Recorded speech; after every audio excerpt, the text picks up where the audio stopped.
26 के बंगाल के विधानसभा चुनाव में बंगाल में हमारी सरकार बनेगी, इसका मजबूत आधार भी भारतीय जनता पार्टी के पास है।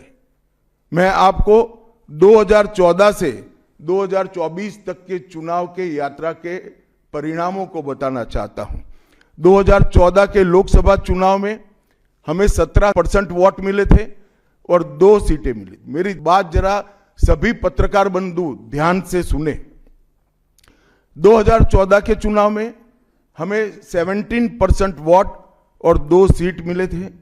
2016 के विधानसभा चुनाव में हमें 10% वोट मिले और विधानसभा की केवल 3 सीटें मिली थी। फिर 14 से 19 के बाद 19 के लोकसभा चुनाव में हमें 41% वोट मिले और 18 सीटें मिली और 21 के विधानसभा चुनाव में हमें 38 वोट मिले और 77 सीटें मिली।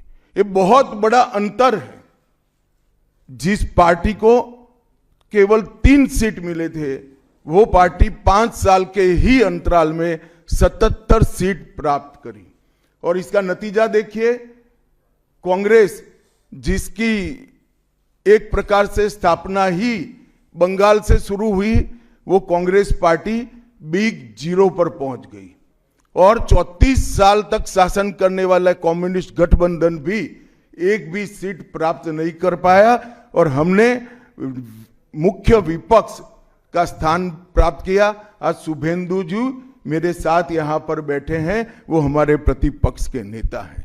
24 के चुनाव में भी हमने 39% वोट प्राप्त किया, 12 सीटें प्राप्त की और 26 में हम निश्चित रूप से प्रचंड बहुमत के साथ भारतीय जनता पार्टी की सरकार बनाने वाले हैं।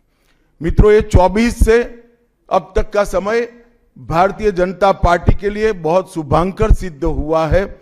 24 में लगातार तीसरी बार नरेंद्र मोदी जी इस देश के प्रधानमंत्री बने। उसके बाद महाराष्ट्र में, हरियाणा में, दिल्ली में और अब बिहार में भारतीय जनता पार्टी की सरकारें बनी हैं।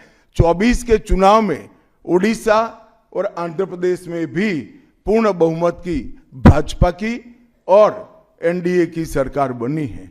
मुझे पूरा भरोसा है कि 2026 में बंगाल में 2/3 बहुमत के साथ भारतीय जनता पार्टी की सरकार बनेगी।